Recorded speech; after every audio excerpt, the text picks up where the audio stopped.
Timmee Spacemen, illustrated. And the cover artwork for this incredible Space City vinyl playset. There's a couple more up there. We all know that guy. And this dude over here. And a Geiger counter. Although one did not come with it. But I finally had a chance to finally look over the components. There it is laid open. And it came with this playmat here in the back, which is definitely from the Marx giant Martian playset. Giant Martian Landing playset. And I'm not sure if it would have shipped with it. I'm looking for something like a worth point estimation on it. Here are all the different pieces laid out. It also came with these fighter vehicles up here by HG Toys, who did the SpaceX Pleasure Cruiser copy that I obtained recently as well. Here's one of the Hatchet fighters. I don't know if these are actual Buck Rogers Hatchet fighters. I just watched the series last year, and they had a couple of episodes where they were making a big deal out of Hatchet fighters. And here's the rocket. So I don't. I'm sorry, I went right on. I don't know if those came with it or if the collector who had left it behind. This was an estate purchase. Had just sort of included it in with them out of convenience. And this is the folding cardboard rocket that comes with it. We're missing one side thing here. Should go over there. Nice rocket nozzles on the base. I'm not sure what that connects to. And I'm actually going to leave this parked inside of it until I know how to better care for it. Here's a look at the figures that came with it. We got some turtle aliens, and the mailbox robots are actually significant, it turns out. The white one has a back. The black one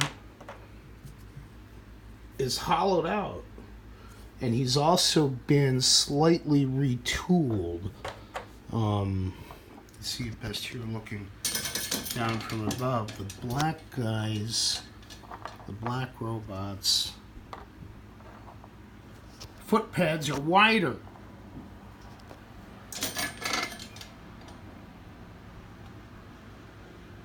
And there you can sort of see it. I'll post a million exciting, gripping pictures to my blog outlining it all. But is that an attribute to look for finding a vintage set? Look for the robot that's solid rather than hollowed out at the back. One of the girls is trimmed from her base, so she's actually going to go into the box of figures that I'm going to paint for my art projects, and indeed a lot of them will probably end up with that same fate. We don't even know if they came with the set. They're on the cover, or representations of the Timmee figures are on the cover. But I'm not sure. There's more research that has to be done. I'm going to have to try to find a vintage example in a condition that can be evaluated to find out what was supposed to come with it and what doesn't. I am pretty sure that these three yellow things are not, and that they were either from a giant Martian Landing playset like the playmat, or an Operation Moonbase type Marx collection. There's two film cameras at either end and a telescope in the middle, and I may have them with my other Marx things. I'll have to dig it out, and we'll do another fascinating video on that. Also came with this odd little component. No idea what it is. And then here, of course, is the printed control center graphics, which are delightfully handsome. I believe they're going to fit in along here somehow. I don't think they'd go on the space end of it. And then the rocket launching notification, and I'll have fun getting to know it and piecing it together and finding out if it actually came with Buck Rogers ships. And one reason that it may have is that you can see here on the front, opens to reveal 33 by 29 Space Adventure City with rocket, control center, living quarters, and space figures. Can be used with all 3.5 to 4.5 space figures such as Star Wars, Mini Shogun Warriors, and Micronauts. So that dates it to no earlier than 1978. I don't think the Star Wars toy push was ready for Christmas 1977. And it was, of course, a phenomenal success for Kenner. And other companies rushed out to try to make toys that would either compete with it or, in this sense, to try to mesh with it, which is kind of a more interesting solution once you think about it. And Buck Rogers in the 25th Century premiered, I know they made the film in 78. I'm not sure if it was in the theaters during 78. It was definitely a 1979 broadcast. So it could be old enough to have been included in it as well. I'm not sure.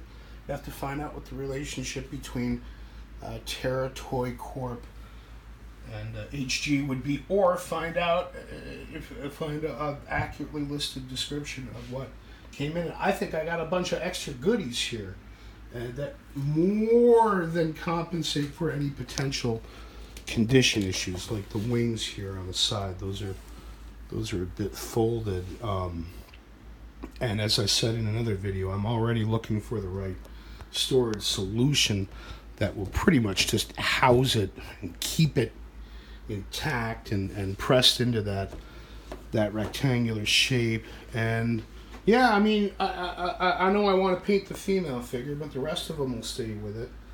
I'm not sure what to do with the Buck Rogers stuff. The Martian Landing mat is definitely going to go with the Marx stuff, and I've already found a place to tuck these in with my Operation Moonbase, growing Operation Moonbase collection.